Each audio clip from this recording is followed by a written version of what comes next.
Hi friends, welcome back to Sakshi kitchens and logs. ಎಲ್ಲರೂ ಹೇಗಿದ್ದೀರಾ? ಎಲ್ಲರೂ ಚೆನ್ನಾಗಿದ್ದೀರಾ ಅಂತ ಅನ್ಕೊಂಡಿದ್ದೀನಿ. ನಾನು ಸಹ ತುಂಬಾನೇ ಚೆನ್ನಾಗಿದ್ದೀನಿ. ಹಾಗೆ ಎಲ್ರಿಗೂ ಸಹ ಗುಡ್ ಮಾರ್ನಿಂಗ್. ಇವತ್ತು ಗುರುವಾರ ಬೆಳಗ್ಗೆಯಿಂದ ನಾನು ಲಾಗ್ನ ಶುರು ಮಾಡ್ತಿದ್ದೀನಿ. ಇವತ್ತು 6:30 ಎದ್ದಿದೆ, ಹಾಗಾಗಿ ಸ್ವಲ್ಪ ಲೇಟಾಗಿ ಲಾಗ್ನ ಶುರು ಮಾಡ್ತಾ ಇದ್ದೀನಿ. ಹಾಗೆ ಇವತ್ತು ಮಾತ್ರ ಸಿಕ್ಕಾಪಟ್ಟೆ ಚಳಿ ಇದೆ. ಹಿಂಗಾಗ್ತಿದೆ ಅಂದರೆ ಬೆಂಗಳೂರಲ್ಲಿ 2 ದಿನ ಬಿಸಿಲಿದ್ರೆ 2 ದಿನ ಬೆಳಗ್ಗೆನೇ ಚಳಿ ಇರುತ್ತೆ. ಇವತ್ತು ಸಹ ಅದೇ ಥರನೇ ಸಿಕ್ಕಾಪಟ್ಟೆ ಚಳಿ ಇತ್ತು. ಬೇಗನೆ ಎದ್ದಿದ್ದೆ. ಈ ಚಳಿ ನೋಡ್ಬಿಟ್ಟು ಮತ್ತೆ ವಾಪಸ್ ಮಲ್ಕೊಂಡ್ಬಿಟ್ಟಿದ್ದೀನಿ. 6:30 ಎಚ್ಚರ ಆಗ್ಬಿಟ್ಟಿದೆ. ಹಾಗಾಗಿ ಇನ್ನು ಇವತ್ತು ಬೆಳಗ್ಗೆ ಏನೆಲ್ಲ ಅಡುಗೆ ಮಾಡ್ತೀನಿ ಅನ್ನೋದನ್ನ ನಿಮ್ಮ ಜೊತೆಗೆ ಶೇರ್ ಮಾಡ್ತೀನಿ. ಹಾಗಾಗಿ ವಿಡಿಯೋನ ಎಲ್ಲೂ ಸಹ ಸ್ಕಿಪ್ ಮಾಡಿದ್ರೆ ಪೂರ್ತಿಯಾಗಿ ನೋಡಿ. ಇನ್ ಕೇಸ್ ಈ ವಿಡಿಯೋ ನಿಮಗೆ ಇಷ್ಟ ಆದರೆ ಪ್ಲೀಸ್ ಲೈಕ್ ಮಾಡಿ, ಶೇರ್ ಮಾಡಿ, ಕಾಮೆಂಟ್ ಮಾಡಿ. ಹಾಗೆ ನೀವು ಚಾನಲ್ನ ಸಬ್ಸ್ಕ್ರೈಬ್ ಇಲ್ಲ ಪ್ಲೀಸ್ ಸಬ್ಸ್ಕ್ರೈಬ್ ಮಾಡ್ಕೊಂಡು ನೋಡಿ. ನಿಮ್ದೊಂದು ಸಬ್ಸ್ಕ್ರೈಬ್ ನನಗೆ ತುಂಬಾ ಇಂಪಾರ್ಟೆಂಟ್ ಆಗುತ್ತೆ. ಹಾಗೆ ವಾಚ್ ಓವರ್ ಎಲ್ಲ ಕಂಪ್ಲೀಟ್ ಆಗಿಬಿಟ್ಟಿದೆ ನಂದು. ಇನ್ನೇನು ಸಬ್ಸ್ಕ್ರೈಬರ್ಸ್ ಒಂದು ಕಂಪ್ಲೀಟ್ ಆಗಿಬಿಟ್ರೆ ಮಾನಿಟೈಸೇಷನ್ ಮಾಡಿಸೋದಕ್ಕೆ ನನಗೆ ಸರಿ ಹೋಗುತ್ತೆ. ಪ್ಲೀಸ್ ಯಾರೆಲ್ಲ ಸಬ್ಸ್ಕ್ರೈಬ್ ಮಾಡಿಲ್ಲ ಸಬ್ಸ್ಕ್ರೈಬ್ ಮಾಡ್ಕೊಂಡು ನೋಡಿ. ಇನ್ನು ಇಲ್ಲಿ ಬೆಳಗ್ಗೆನೇ ಸಾಂಬಾರನ್ನ ಕೂದಿಸಿಟ್ಟಿದ್ದೀನಿ. ಹಾಗೆ ಒಂದು ಸೈಡ್ ಟೀನು ಸಹ ಇಟ್ಟಿದ್ದೀನಿ. ಹಾಗೆ ಒಂದು ಸೈಡ್ ರೈಸಿಗೆ ಇಟ್ಟಿದ್ದೀನಿ. ಹಾಗೆ ಇವಾಗ ಇಲ್ಲಿ ಹಾಲನ್ನು ಸಹ ಪಾತ್ರೆಗೆ ಹಾಕಿ ಇಟ್ಟಿದ್ದೀನಿ. ಟೀ ಆದ ತಕ್ಷಣ ಹಾಲನ್ನ ಕಾಯೋದಕ್ಕೆ ಇಟ್ಬಿಡ್ತೀನಿ. ನಾನೇನು ಮಾಡ್ತೀನಿ ಅಂದರೆ ನಿನ್ನೆ ತೊಗೊಂಡಿರ್ತೀನಿ ಅಲ್ವಾ ಹಾಲು, ಅದನ್ನು ಹಾಗೆಯೇ ಒಂದು ಸ್ವಲ್ಪ ಎತ್ತಿಕೊಂಡಿರ್ತೀನಿ. ಬೆಳಗ್ಗೆ ಟೀಗೆ ಬೇಕಾಗುತ್ತೆ ಅಂತ ಹೇಳ್ಬಿಟ್ಟು ಒಂದೊಂದ್ಸರಿ ಅಂಗಡಿಗಳು ಬೇಗನೆ ತೆಗ್ದಿರೋದಿಲ್ಲ. ಹಾಗಾಗಿ ನನಗೆ ಬೆಳಗ್ಗೆ ಟೀ ಕುಡಿಲಿಲ್ಲ ಅಂದರೆ ಕೆಲಸ ಯಾವುದೂ ಆಗೋದೇ ಇಲ್ಲ. ಅದಕ್ಕೋಸ್ಕರ ಅಂತಲೇ ಬೆಳಗ್ಗೆ ಎಷ್ಟು ಬೇಕೋ ಅಷ್ಟು ಹಾಲನ್ನು ನಾನು ಎತ್ತಿಕ್ಬಿಟ್ಟಿರ್ತೀನಿ. ಅದೇನೋ ಒಂಥರ ನನಗೆ ಟೀ ಕುಡಿದ್ರೆ ಒಂಥರ ಎನರ್ಜಿ ಬೂಸ್ಟ್ ಥರ. ಟೀ ಕುಡಿದ್ರೆ ಪಟ ಅಂತ ಎಲ್ಲ ಕೆಲಸನೂ ಮುಗಿಸ್ಕೊಂಡ್ಬಿಡ್ತೀನಿ. ಆದರೆ ಟೀ ಕುಡಿಲಿಲ್ಲ ಅಂದರೆ ಯಾವುದೇ ಕೆಲಸ ಆಗೋದೇ ಇಲ್ಲ. ಹಾಗಾಗಿ ನಾನು ನೈಟೇ ಒಂದು ಗ್ಲಾಸ್ ಹಾಲನ್ನ ಎತ್ತಿಕ್ಬಿಟ್ಟಿರ್ತೀನಿ ಟೀಗೋಸ್ಕರ ಅಂತಲೇ. ಇನ್ನು ಬೆಳಗ್ಗೆ ಎದ್ಮೇಲೆ ನನ್ನ ಮಗ ಹೋಗ್ಬಿಟ್ಟು ಹಾಲನ್ನ ತೊಗೊಂಡ್ಬರ್ತಾನೆ.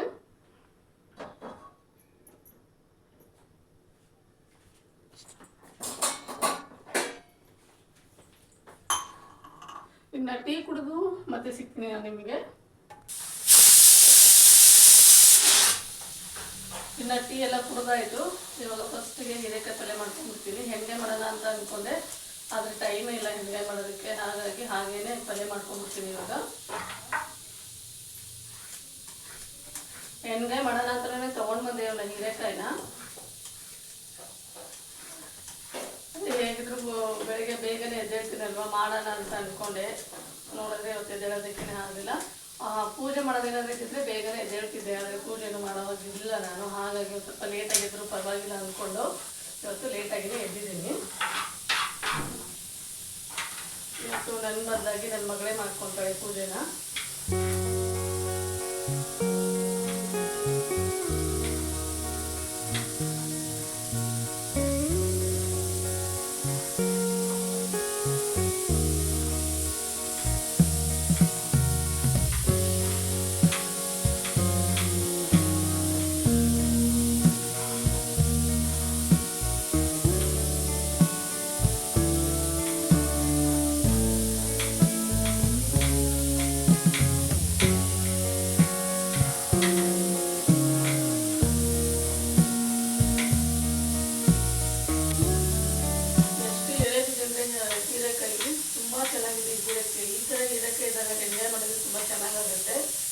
ಏನು ಮಾಡೋದು, ನನಗೆ ಟೈಮೇ ಇಲ್ಲ ಇವಾಗ ಮಾಡೋಣ ಅಂದರೆ. ಹಾಗಾಗಿ ಕಟ್ ಮಾಡಿಬಿಟ್ಟು ಹಾಗೆ ಪಲ್ಯ ಮಾಡ್ತಾಯಿದ್ದೀನಿ. ಹಾಗೆ ಇದ್ರ ಜೊತೆಗೆ ಮೂಲಂಗಿ ಸೊಪ್ಪು ಹಾಗೆ ಮೂಲಂಗಿಯಿಂದ ಪಲ್ಯನೂ ಸಹ ತೋರಿಸ್ತೀನಿ. ಆ ರೆಸಿಪಿನ ನಿಮ್ಮ ಜೊತೆಗೆ ಶೇರ್ ಮಾಡ್ತೀನಿ. ಇವಾಗ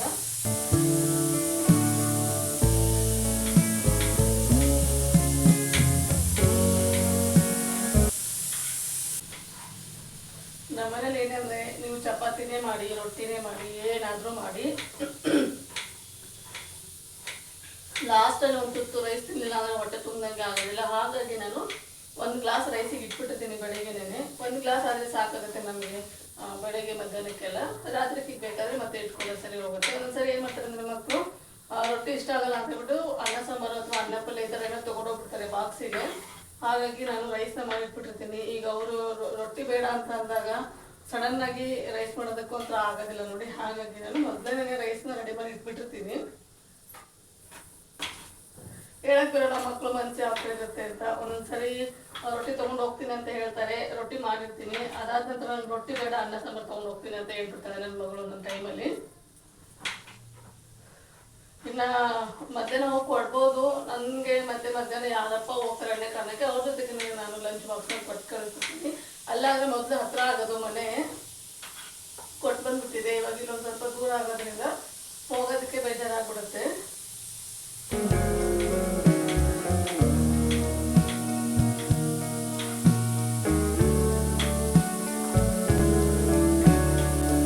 ಅಮ್ಮೋ ಹೋದ ಊರು ಸೊಪ್ಪು ತಗೊಂಬರಕ್ಕೆ ಕಾಸು ಬೇಡ, ಹಂಗೆ ಹೇಳ್ಬಿಟ್ಟು ತಗೊಂಡು ಹೋಗು ಸೊಪ್ಪಪ್ಪಗೆ. ನಾನು ನಿಮ್ಮನ್ನು ಬಿಡಕ್ಕೆ ಹೋದಾಗ ಕೊಡ್ತೀನಿ. ಅವ್ರಿಗೆ ಗೊತ್ತಾಗು, ನೀನು ಹೋದ್ರೆ ಗೊತ್ತಾಗುತ್ತೆ. ಹಾ, 4 kg ಬಿಡಿ ಹೂ ತಗೊಂಡ್ ಬಾ, ಸ್ವಲ್ಪ ತುಳಸಿ ತಗೋ, ಹಾಗೆ ಹೂ ಸೊಪ್ಪು ತಗೊಂಡ್ ಬಾ, ಪಾಲಕ್ಕು ಮೆಂತ್ಯ ಚಕ್ಕೋತ ಸಬ್ಬಸ್ಗೆ ಸೇರಿಸಿ 20 ರೂಪಾಯಿ ಕೊಡು ಅಂತ ಕೊಡ್ತಾನೆ. ಹಾ, ಹಣ್ಣಲ್ಲ ಸೊಪ್ಪು, ಅದೂ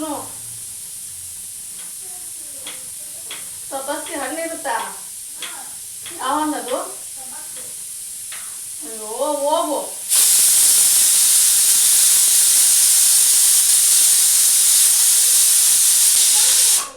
ಚೋಟೋ, ನೀನು ಅವ್ನು ಬರೋಷ್ಟು ಸ್ನಾನ ಮಾಡ್ಕೊಂಡು ದೇವ್ರ ಬಿಡ ಎಲ್ಲ ಕ್ಲೀನ್ ಮಾಡ್ಕೊಳಮ್ಮ.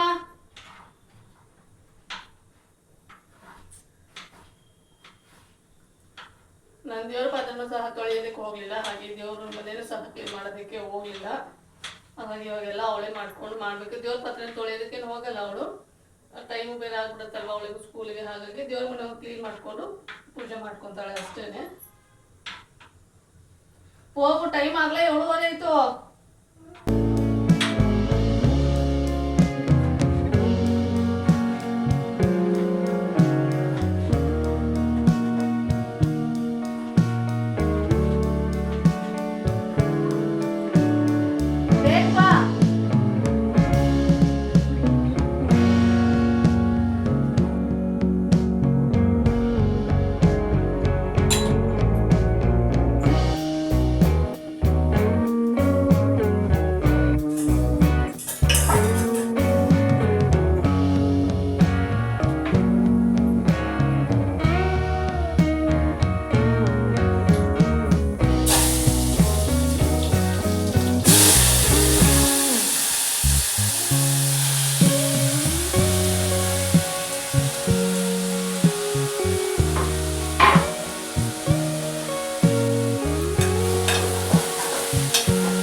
ಇಲ್ಲಿ ಹೀರೆಕಾಯಿ ಪಲ್ಯಗೆ ಒಗ್ಗರಣೆ ಮಾಡ್ಕೊತಾ ಇದ್ದೀನಿ.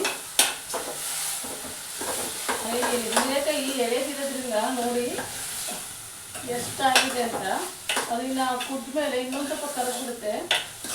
ಹಾಗಾಗಿ ಏನಾದರೂ ಮನೇಲಿ ಜನ ಜಾಸ್ತಿ ಇದ್ರೆ ಇದ್ರ ಜೊತೆಗೆ ಒಂದು ಸ್ವಲ್ಪ ಬೇಳೆನ ಸೇರಿಸಿ ಅವಾಗ ಪಲ್ಯ ಜಾಸ್ತಿ ಅಂತ ಅನ್ಸುತ್ತೆ, ತಿನ್ನೋದಕ್ಕೂ ಸಹ ತುಂಬಾ ಚೆನ್ನಾಗಿರುತ್ತೆ. ನಾನಿವತ್ತು ಮೂಲಂಗಿ ಪಲ್ಯನೂ ಮಾಡ್ತಿರೋದ್ರಿಂದ ಬೇಳೆನೂ ಸೇರಿಸೋದಕ್ಕೆ ಹೋಗಲಿಲ್ಲ.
ರೊಟ್ಟಿ ಅಷ್ಟು ಇಷ್ಟ ಇಲ್ಲ.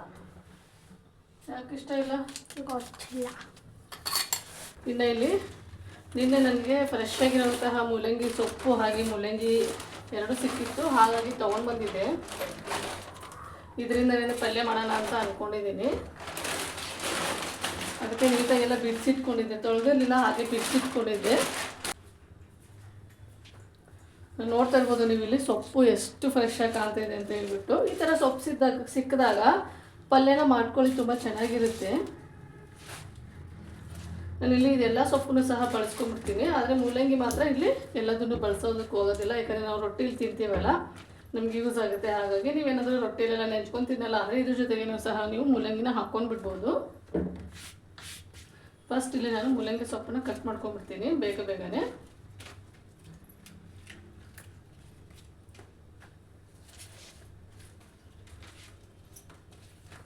ನಾವು ಯಾವತ್ತು ಸೊಪ್ಪನ್ನ ತೊಳೆದಿಟ್ಟು ಸ್ಟೋರ್ ಮಾಡಬಾರ್ದು ಫ್ರಿಜ್ಜಿಗೆ, ಯಾಕಂದರೆ ಬೇಗನೆ ಹಾಳಾಗ್ಬಿಡುತ್ತೆ, ಸೊಪ್ಪು ನೀರೆಲ್ಲ ಬಿಟ್ಕೊಂಬರ್ತಾ ಇರುತ್ತೆ. ಹಾಗಾಗಿ ತೊಳೆದಿಟ್ಟು ನಾವು ಸ್ಟೋರ್ ಮಾಡೋದಕ್ಕೆ ಹೋಗಬಾರ್ದು. ಹಾಗೆಯೇ ನೀವು ಬಿಡಿಸ್ಬಿಟ್ಟು ಸ್ಟೋರ್ ಮಾಡಿ ಇಟ್ಕೊಳ್ಳಿ, ಮಾಡೋಂತಹ ಟೈಮಲ್ಲಿ ತೊಳೆದು ಮಾಡೋದಕ್ಕೆ ಸರಿ ಹೋಗುತ್ತೆ. ಇಲ್ಲ ಅಂದರೆ ಸೊಪ್ಪೆಲ್ಲ ಪೂರ್ತಿಯಾಗಿ ಹಾಳಾಗ್ಬಿಡುತ್ತೆ. ಮೂಲಂಗಿದು ಈ ಥರ ದಪ್ಪ ಏನಿರುತ್ತಲ್ವಾ ಕಡ್ಡಿ, ಅದನ್ನೆಲ್ಲ ತೆಗಿತಾ ಇದ್ದೀನಿ. ಅದೇ ತಿನ್ನುವಾಗ ಅಷ್ಟಾಗಿ ಚೆನ್ನಾಗಿ ಅನ್ಸೋದಿಲ್ಲ ಅನ್ನೋ ಕಾರಣಕ್ಕೆ ಅಷ್ಟೇ. ಇಲ್ಲೆಲ್ಲ ಬೆಂಗಳೂರಲ್ಲೆಲ್ಲ ಏನಂದರೆ ನೀವೆಲ್ಲ ಸೊಪ್ಪು ತಿಂತೀರಾ ಅಂತ ಹೇಳ್ತಾರೆ. ನಮ್ಮ ಕಡೆ ಸೊಪ್ಪು ಅಂದರೆ ಎಲ್ರಿಗೂ ಸಹ ಇಷ್ಟ. ಉತ್ತರ ಕರ್ನಾಟಕದವ್ರು ಯಾರಿದ್ದಾರೆ ಅವ್ರಿಗೆ ಗೊತ್ತಿರುತ್ತೆ ಮೂಲಂಗಿ ಸೊಪ್ಪು, ಹಾಗೆ ಮೆಂತ್ಯ ಸೊಪ್ಪು ರೊಟ್ಟಿಯಲ್ಲಿ ತಿನ್ನುವಾಗ ಎಷ್ಟು ಚೆನ್ನಾಗಿರುತ್ತೆ ಅನ್ನೋದು. ಈ ಥರ ಜಾಸ್ತಿ ಇದ್ದಾಗ ಈ ಥರ ಪಲ್ಯನ ಮಾಡ್ಕೊಂಡ್ಬಿಡ್ತೀವಿ. ಅದಲ್ಲದೆ ಇದು ಒಂದು ದಿನಕ್ಕೇನೆ ಹಣ್ಣಾಗ್ಬಿಡುತ್ತೆ. ಹಾಗಾಗಿ ಫ್ರೆಶ್ ಆಗಿರೋಂತಹ ಟೈಮಲ್ಲೇ ಇದನ್ನು ನಾವು ಪಲ್ಯನ ಮಾಡ್ಕೊಂಡು ತಿಂದ್ಬಿಡ್ಬೇಕು.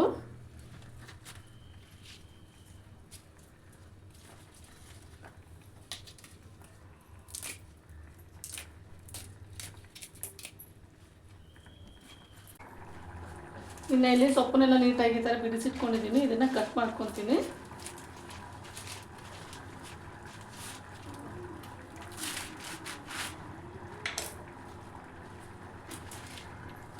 ನೀವು ಯಾವುದೇ ಸೊಪ್ಪು ನೋಡೋದಕ್ಕೆ ಜಾಸ್ತಿ ಅನ್ನಿಸುತ್ತೆ, ಆದರೆ ಬೇಯಿಸಿದ ಮೇಲೆ ಅದು ಪೂರ್ತಿಯಾಗಿ ಕರ್ಗೋಗ್ಬಿಡುತ್ತೆ. ನಾನು ಸ್ವಲ್ಪ ಚಿಕ್ಕದಾಗಿನೇ ನಾನಿಲ್ಲಿ ಕಟ್ ಮಾಡ್ಕೊತಾ ಇದ್ದೀನಿ, ಯಾಕಂದರೆ ಮೂಲಂಗಿನ ಹಾಕ್ತಾ ಇದ್ದೀನಲ್ವ, ಹಾಗಾಗಿ.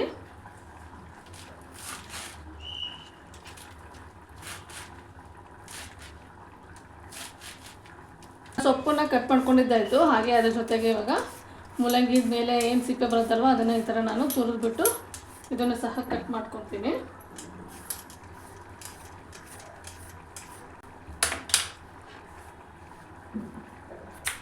ನೋಡಿ ಮೂಲಂಗಿನೂ ಸಹ ಒಳಗಡೆ ಎಷ್ಟು ಎಳೆದಾಗಿದೆ ಅಂತ. ನಿಮ್ಮ ಕಡೆ ಎಷ್ಟು ಸಾಧ್ಯ ಆಗುತ್ತೋ ಅಷ್ಟು ಸಣ್ಣಗೆ ಇದನ್ನು ಕಟ್ ಮಾಡ್ಕೊಳ್ಳಿ.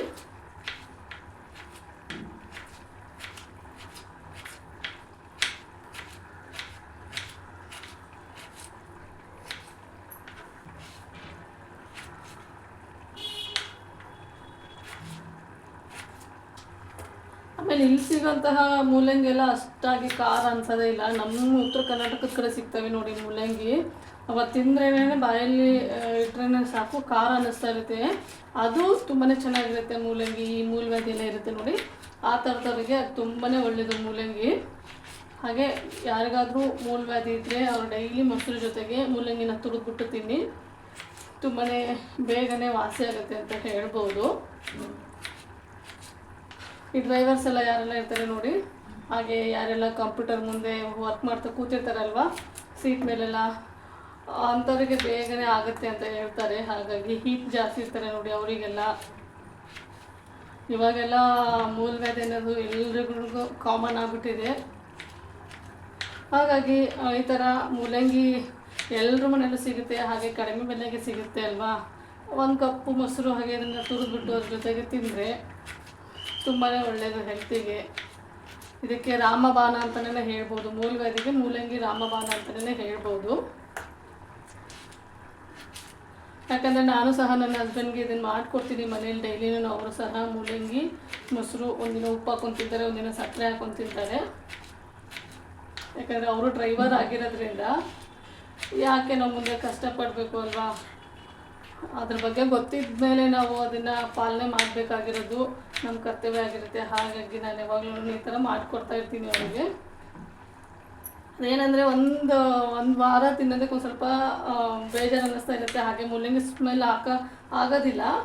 ಆಮೇಲೆ ಅಭ್ಯಾಸ ಆಯಿತು ಅಂದರೆ ಡೈಲಿ ಅವರೇ ಬಂದು ಕೇಳ್ತಾರೆ ಮಾಡಿಕೊಡು ಅಂತ ಹೇಳಿ. ಇವಾಗಂತೂ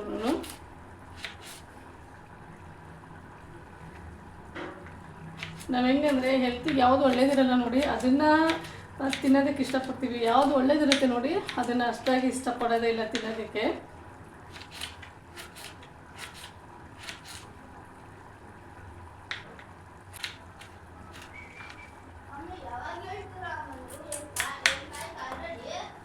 ಏನು ಹೇಳಿ? ಕನ್ನಡ ಡಿಕ್ಟೇಟ್ ಮಾಡಬೇಕಾ? ನಾನು ಇವಾಗ ಯಾವಾಗ ಮಾಡ್ಲಪ್ಪ ಡಿಕ್ಟೇಟ್ ನಿನಗೆ? ನಾನು ಇನ್ನೇ ಮಾಡ್ತೀನಿ ಅಂದರೆ ಏನಂದು? ನಾನು ಇನ್ನೇ ಮಾಡ್ತೀನಿ ಅಂದರೆ ಏನಂದಿ ನೀನು? ನಾಳೆ ಬೆಳಗ್ಗೆ ಮಾಡ್ರಿ ಅಂದು. ಹಲೋ, ಇನ್ನೆಲ್ಲ ಹೋಮ್ವರ್ಕ್ ಆದಮೇಲೆ ಏನು ಹೇಳಿದೆ ನಾನು?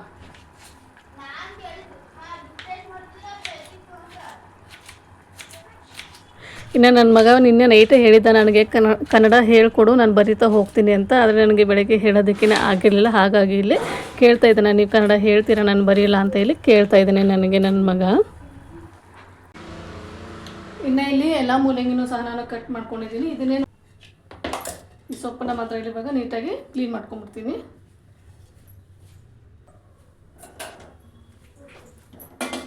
ಇನ್ನು ಇಲ್ಲಿ ಮೂಲಂಗಿ ಸೊಪ್ಪಿನ ಪಲ್ಯಗೆ ಒಂದು ಪಾತ್ರೆ ಇಟ್ಕೊಂಡಿದ್ದೀನಿ.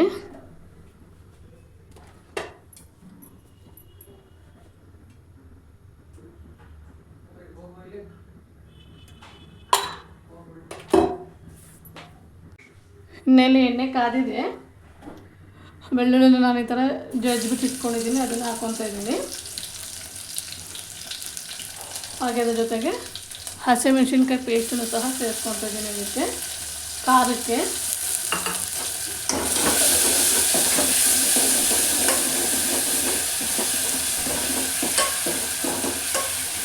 ಹಾಗೆ ಮೊದಲಿಗೆ ಮೂಲಂಗಿನ ಹಾಕೊಂಡ್ಬಿಡೋಣ, ಯಾಕಂದರೆ ಮೂಲಂಗಿ ಒಂದು ಸ್ವಲ್ಪ ಗಟ್ಟಿ ಇರುತ್ತಲ್ವ ಹಾಗಾಗಿ.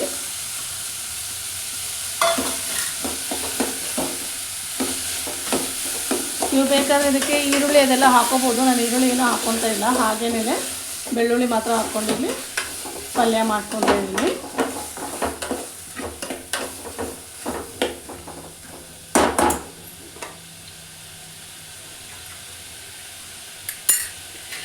ಹಾಗೆ ಇದ್ರ ಜೊತೆಗೆ ಇವಾಗ ಸೊಪ್ಪನ್ನು ಸಹ ಸೇರಿಸ್ಕೊಂಡ್ಬಿಡ್ತೀನಿ.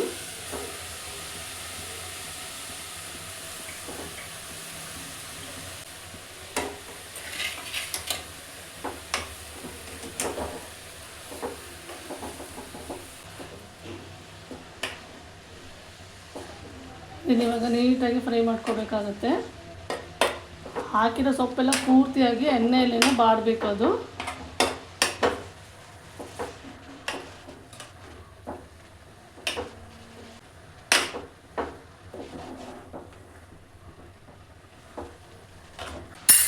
ಇನ್ನು ಇದನ್ನ ನೀಟಾಗಿ ಮಿಕ್ಸ್ ಮಾಡ್ಕೊಂಡಿದ್ದೀನಿ. ಇದಕ್ಕೆ ಉಪ್ಪನ್ನ ಸೇರಿಸ್ಕೊಂಡ್ಬಿಡೋಣ.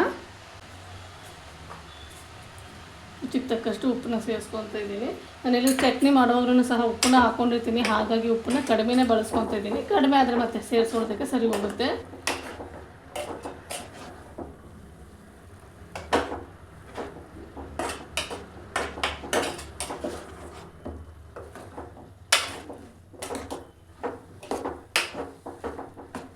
ಇನ್ನು ಯಾವುದೇ ಸೊಪ್ಪಾಗಲಿ ಉಪ್ಪು ಸೇರಿಸಿದ ತಕ್ಷಣವೇ ನೀರು ಬಿಡೋದಕ್ಕೆ ಶುರು ಆಗ್ಬಿಡುತ್ತೆ ನೋಡಿ. ಇದು ಸಹ ಅಷ್ಟೇನೆ ನೀರು ಬಿಡೋದಕ್ಕೆ ಶುರು ಆಯಿತು ಸೊಪ್ಪು.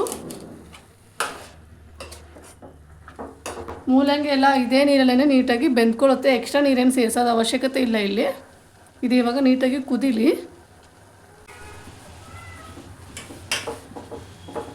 ಇನ್ನು ನೋಡಿ, ಇದು ಇವಾಗ ಮೂಲಂಗಿ ಅನ್ನೋದು ನೀಟಾಗಿ ಬೆಂದಿದೆ. ಇನ್ನು ಅದು ಎಕ್ಸ್ಟ್ರಾ ನೀರೇನಿದೆ ಅಲ್ವ ಇದನ್ನು ಬಸ್ಕೊಂಬಿಡೋಣ.